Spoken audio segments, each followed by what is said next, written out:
اگر امریکہ اور ایران میں کوئی معاہدہ ہو جائے تو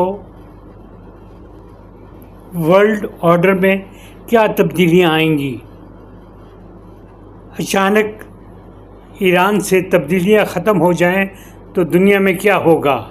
کیا تیل سستا ہو جائے گا؟ کیا دنیا میں ایک نئی پاور گیم شروع ہو جائے گی؟ کیا امن کی طرف دنیا چل پڑے گی؟ ماہرین کی رائے میں ایسا ہرگز نہیں ہوگا۔ مشرق وسطیٰ میں نئی طاقتیں ابھرنا شروع ہو جائیں گی، جنگیں پھر ہونی شروع ہو جائیں گی، عرب ملکوں میں بھی کئی گروپ بن جائیں گے اور ایک نئی صورتحال پیدا ہو جائے گی، اور مڈل ایسٹ میں نئی جنگ کی صورت پیدا ہو جائے گی، لیکن اس بار بندوقوں کی نہیں بلکہ طاقت اور معیشت کی ہوگی۔ ایسا ہونا تو بہت کم ممکن ہے کہ امن آ جائے۔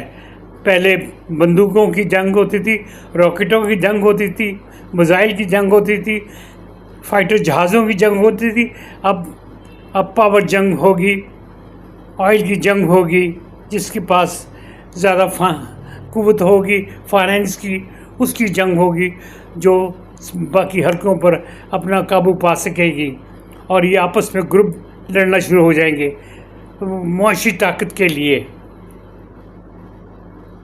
بلکہ ملک امریکہ کے لیے ایک مشکل حالات بھی پیدا ہو سکتے ہیں۔ کئی عرب ملک اس سے ناراض ہیں۔ تیل کا ایک میجک کھیل بن جائے گا، کنٹرول کس کے پاس ہوگا؟ دنیا میں آخر تیل کو کون کنٹرول کرے گا؟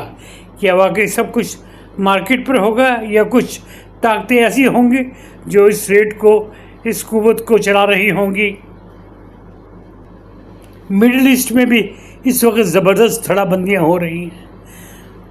سعودی عربیہ میں اور یو اے میں بھی آپس میں ٹھنی ہوئی ہے، اور کچھ مختلف اور جو مڈل ایسٹ کے ملک ہیں ان میں بھی ٹھنی ہوئی ہے، اور یہ کوئی ایسی بات نہیں ہے کہ کوئی امن و سکون کے ساتھ یہ معاملے چلیں گے۔ یہ اب پاور گیم ہوگی، یہ آئل کی گیم ہوگی، یہ سمندروں کے پانی کی گیم ہوگی۔ اب نئے نئے رستے تلاش کیے جائیں گے، اور یہ دنیا ایک نئی صورت پر چلے گی۔ ہمارے چینل کو فالو کریں، آپ کو لمحہ بہ لمحہ کی خبریں ملتی جائیں گی۔ اس کو شیئر کریں، لائک کریں، سبسکرائب کریں، اور دوستوں کو خاص طور پر بھیجیں، اور ان سے رائے بھی طلب کریں۔ اور یہ ایک صدقہ جاریہ ہے، ایک نیک کام ہے، تاکہ یہ لوگ حالات حاضرہ سے واقف رہیں۔ خدا حافظ۔